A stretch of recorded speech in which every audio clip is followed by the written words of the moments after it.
Okay, so today, here, we'll be tackling about algebra under the topic systems of linear equations.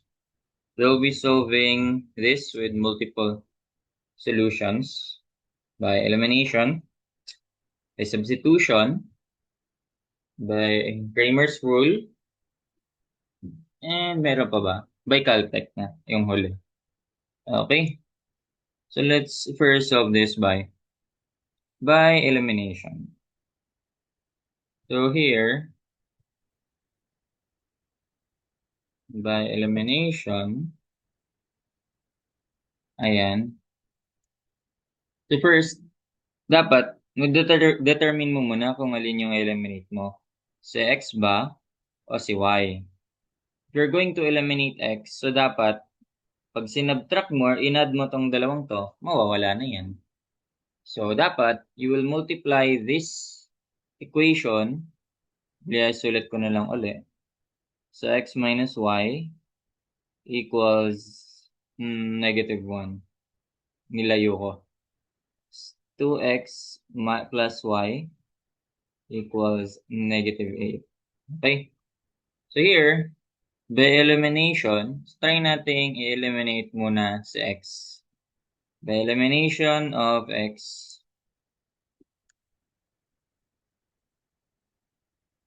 or by eliminating x na lang, anong pangit pakinggan na. By eliminating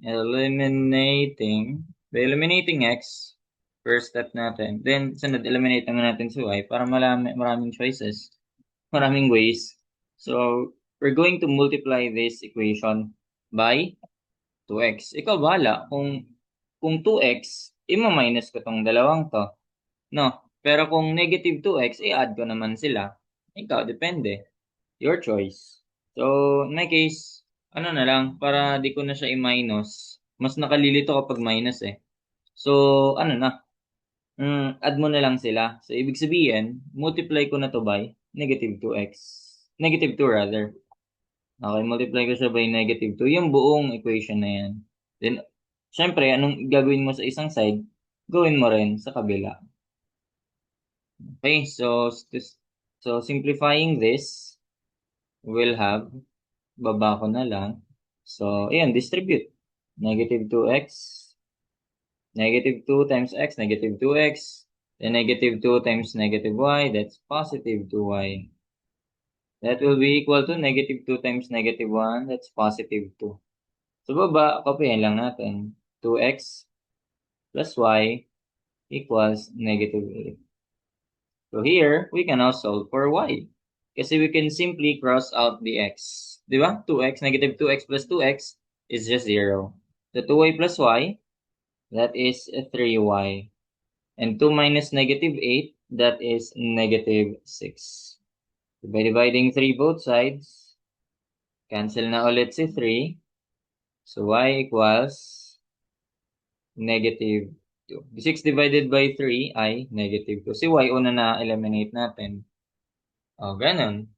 Now here, pwede mo na to gamitin to substitute one of the values. So, dito, mas simple to gamitin, no? So, let's use that equation, first equation. So, that will be x minus y equals -1. So, by using y equals -2, we can now solve for x. So, x equals, modify muna natin.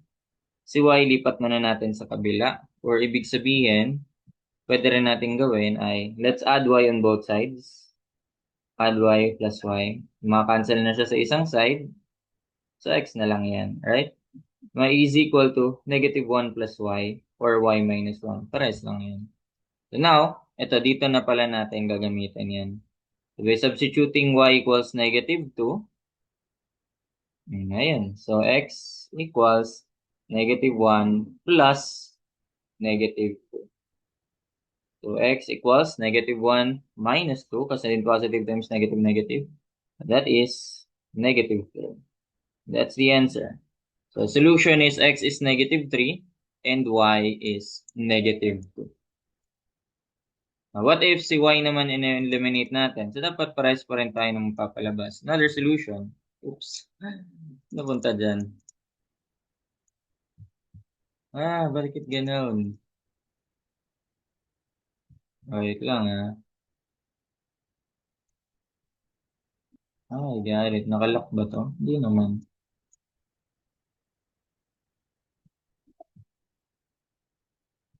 Yun. Okay, nagloloko lang kanina. So next, let's try by eliminating y naman. By eliminating y, solve system of equations. So, copyhin lang uli natin. X minus y equals -1. Okay, x minus y equals -1.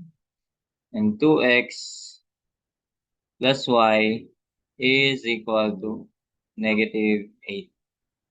Okay, so since si y naman eliminate natin, so we will now, ayun, no need to multiply na pala kasi parehas na sila. 'Di ba? So mas maikli pala to pag ganyan. Kasi -y plus y, that's 0. So eliminated na si y. You now only have x as the variable. So you can now add that, 1x plus 2x, so that's 3x. And that is equal to -1 minus 8, that's -9. By dividing 3 both sides, the x natin is just equal to -9 divided by 3 ay -3. Ayun. So still the same value. Mas maiksi nga lang pag eliminate si y. So yun, nakikita natin, kapag same lang sila, wala, or same ng coefficients, yung y sa first equation and y sa second equation, so you can directly eliminate that. So, ganun. So, by substituting x equals -3, pili lang tayo mas simple. O, ito ulit gamitin natin kasi walang coefficients. Di ba? Or pwede rin naman to kasi wala namang coefficient si y. Your choice. Pero mas madali ito. So, dyan na lang gamitin ko. Right? So, x minus y equals -1. So, again, solve naman natin si y. So, here, we'll add. Actually, pwede na nga natin ilipat na lang to dun eh. So, sige, pero legalistic tayo. So, we will now solve for y. Ang gawin natin, let's add y here. Add y here. Then, subtract natin si x. Para si x na lang ang matira dyan. Minus x naman na tayo. Minus x, minus x. Right? So, wait nga. Minus x, wait lang. We don't need to, hindi pala si x, ano natin, kundi si 1. Kasi dapat si y lang matitira sa isang side ng equation. That will be +1 din. Add natin si 1 dito para matanggal na to. Add natin siya rito. So, ayun. So, tanggal na si y dito sa kabila. Nasa kanan na siya. Then, nag-iisa na lang siya. So, pero isulat ko siya dito sa kaliwa. Okay? So, y na lang din naman yun eh. O, y equals, ano na? Kasi mas standard lang kapag nasa left yung unknown natin. So, x plus 1 na lang. Right? So, we will now use, if x equals -3 nakuha kanina, and we will now solve, get the value of y. That's -3 plus 1. Therefore, y is -2. Yun. Same, -2.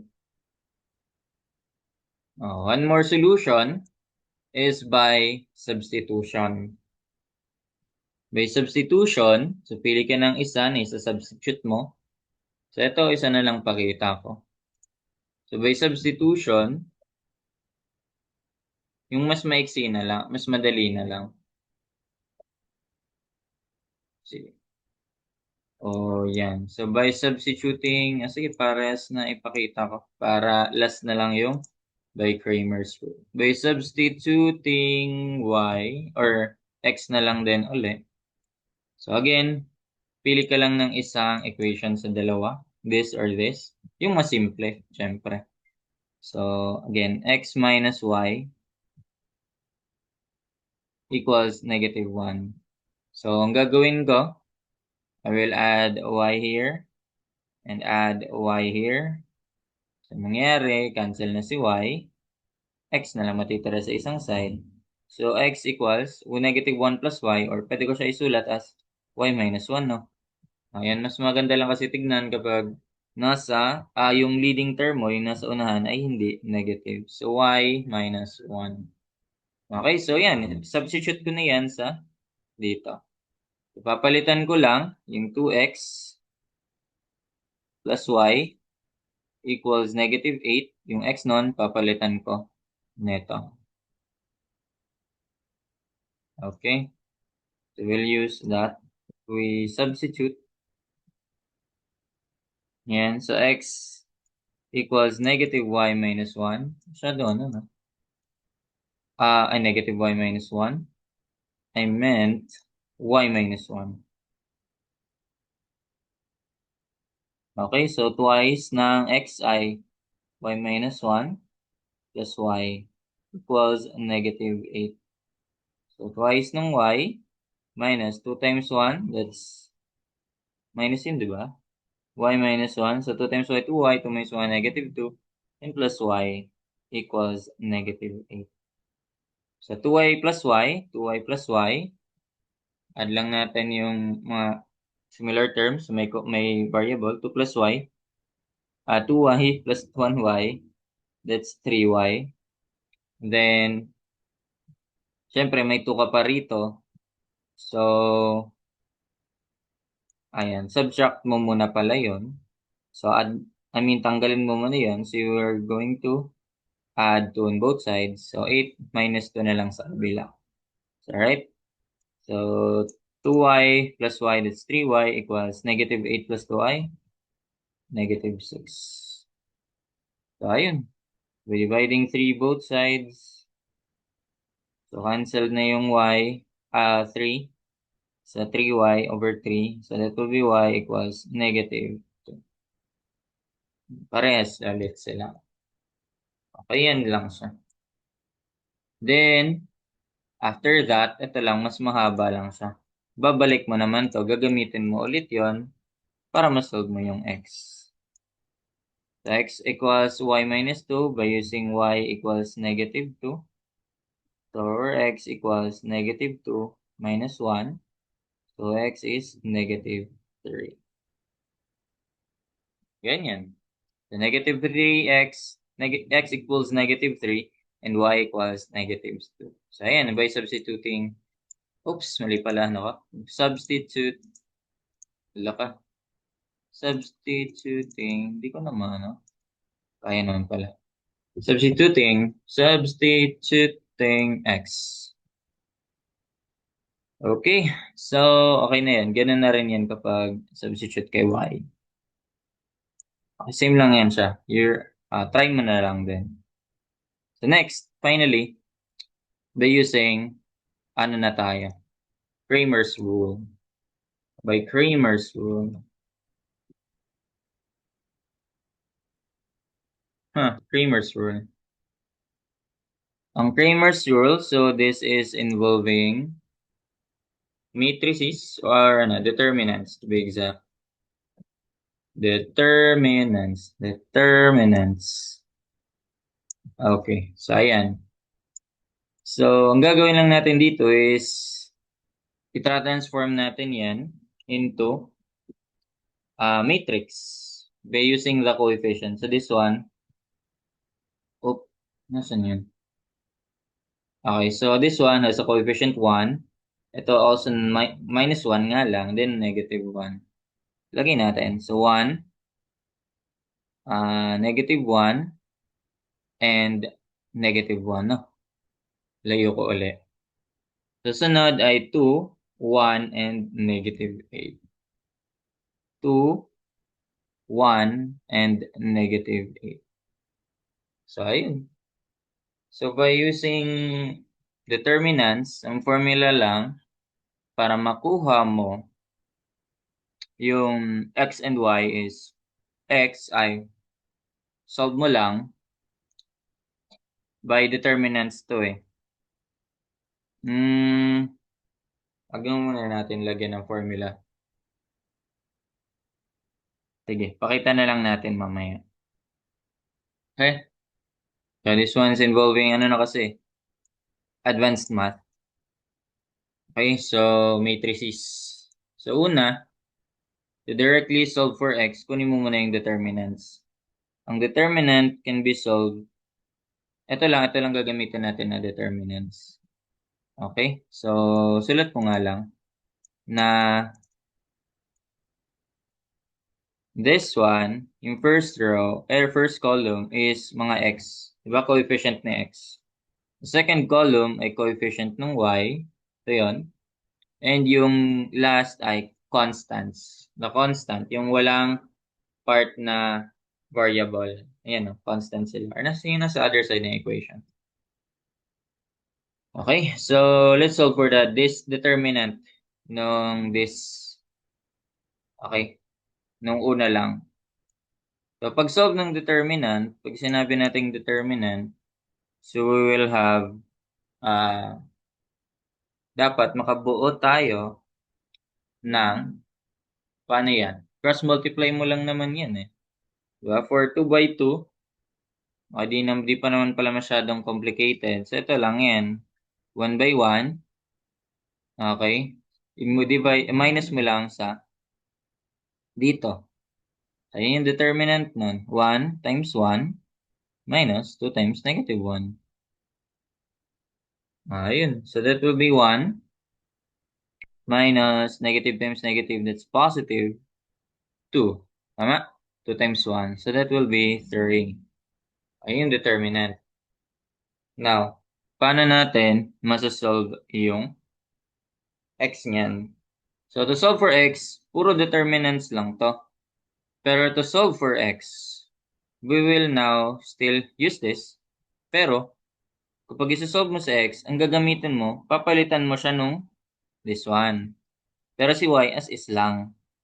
Ganun. So, negative 1, negative 8, and then yung y ay still copy lang, negative 1 and 1. So, ayun, negative 1 over negative 8, and then, oops, hindi ko mando. Negative 1 over 1 lang. 6. Okay, so by cross multiplying, yan, negative 1 by 1. So, ang determinants naman yan, siguro pangalanan ko na lang siyang determinant d sub x. Yan na lang. Yan yung sinasabi ko kanina. Na di ko pa siya malagyan ng formula kasi di pa natin naniname eh. I-name muna natin. So, dx. So, that will be negative 1 by 1 minus, ito. That's negative 8 by negative 1. Negative 8 by negative 1. So, simplifying, negative 1 by 1 is negative 1. Negative times negative times negative. So, magiging positive yon. 8 by 1, that is 8. Alright. Okay. Wait lang. Negative times negative. Ba't nga na ano? Okay. That's 8. So, that will be negative 1 minus 8. That's negative 9. Init na.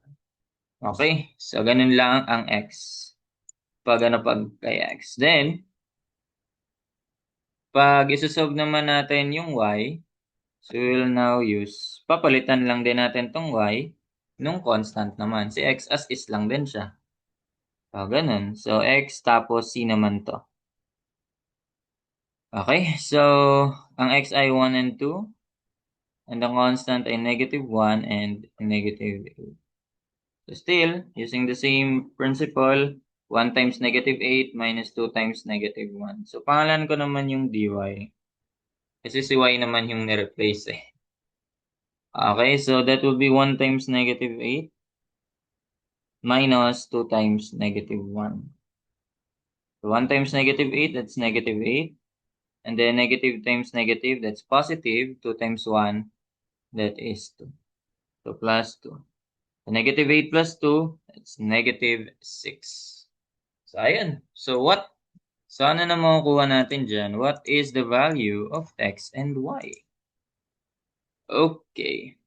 So therefore, dito natin makuha, ang value ni x is just yung yung yung yung determinant na ginamit natin nung nireplace si x ng constant, divide mo lang sa actual determinant. So, ganun lang. So, ang y naman ay yung determinant Now, kapag pinalitan mo si y ng constant over yung determinant, and that will be, negative 9 divided by 3. Right? Ito yan, 3, negative 9, and negative 6. So, negative 9 divided by 3, that's negative 3. And then, negative 6 divided by total, the determinant, that's 3, ay negative 2. So, ayun. Same lang ulit. X is negative 3, and y is negative 2. And that's how you solve system of linear equations. So, ito bonus yung Caltech. If you have the calculator with you na kaya mag-solve ng system of equations, linear equations. So, mode, then click 5 for equation, then 1 for this one, x, y, and constant. So, this one sa ABC, so ito yung x, ito yung y, ito yung constant. So, for x, same lang yung input natin dito. Yan, pares lang yan sila. Ay, di ko maano. Basta ito yung 1. Ito yung 1. Ito yung A pala, yung X. It's 1. Ito yung B sa first equation, that's negative 1. And yung C sa first equation ay also negative 1. And likewise for the second equation, 2, then 1, then negative. So, ayun. So, X is negative 3 and Y is negative 2. That's it for this problem. Hope you learned something. Thank you. Oops.